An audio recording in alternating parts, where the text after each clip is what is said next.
மயில் மன்னனும் புத்திசாலி எலியும். ஒரு அழகான பசுமை நிறைந்த வனத்தில் பல விலங்குகள் மகிழ்ச்சியாக வாழ்ந்தன.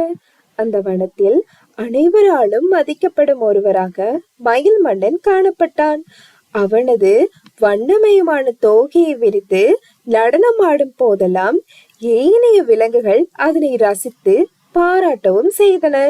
இதனால் மயில் மன்னன் மிகுந்த கர்வம் கொண்டான்.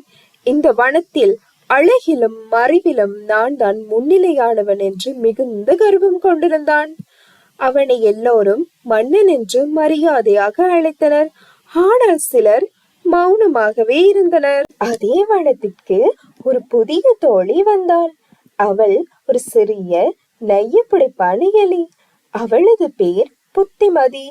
புத்திமதியின் காதுகள் இளஞ்சிவப்பு நிறத்தில் காணப்பட்டன. அவள் முகத்தில் சிந்தனை நிறைந்த புன்னகை காணப்பட்டது. வணக்கம் நண்பர்களே, அழகு ஒரு சிறப்பானது, ஆனால் அறிவும் மிகவும் முக்கியமானது என்றாள் அவள். விலங்குகள் சிலர் ஆச்சரியத்துடன் அவளை கேட்டன, ஆனால் சிலர் சிரித்து விட்டன. மயில் மன்னன் அவளது வார்த்தைகளை எளிதில் ஏற்கவில்லை. ஒரு நாள் வனம் அமைதியாக இருந்த வேளையில் அங்கே ஒரு நரி நுழைந்தான். அவன் கண்களில் சூழ்ச்சி, முகத்தில் வஞ்சக சிரிப்பு இருந்தது. அவன் மெதுவாக நடந்து வந்து விலங்குகளிடம், இப்போது இந்த வனம் என் கட்டுப்பாட்டில், எல்லோரும் எனக்கு கீழ்ப்படிந்தே ஆகணும் என்றான். விலங்குகள் அச்சமடைந்தன. யாரும் அவனை எதிர்க்க துணியவும் இல்லை. மயில் மன்னனும் அமைதியாகிவிட்டார். புத்திமதி ஒரு ஆலமரத்தின் கீழ் எல்லா விலங்குகளையும் அழைத்தார். நாம் அனைவரும் ஒன்றாக சேர்ந்தால் நரியை எதிர்த்து போராட முடியும். யாரும் தனியாக இதை செய்ய முடியாது. ஒற்றுமைதான் பலம் என்றாள். அவள் ஒரு இலை மேல் அவளுடைய திட்டத்தை வரைபடமாக வரைந்தாள். யானை அவளுடைய திட்டத்திற்கு தலையாட்டினான். குரங்கும் கைகளை தட்டினான். மயிலும் கவனமாக கேட்டான்.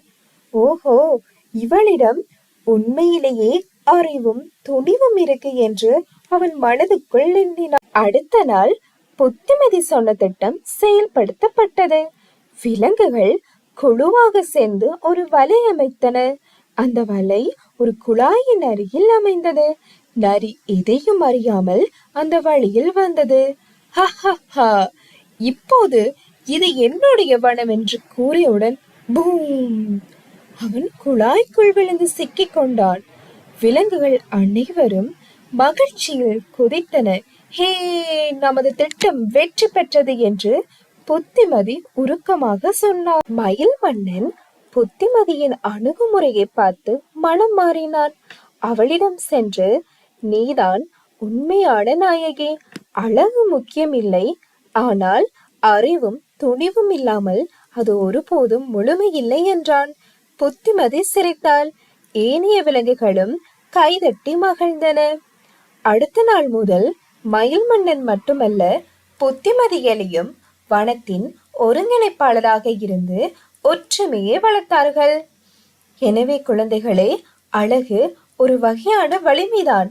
ஆனால் அறிவும் ஒற்றுமையும் தன்னம்பிக்கையும் இருந்தாலே நம்மால் எந்த ஒரு சிக்கலையும் தீர்க்க முடியும்.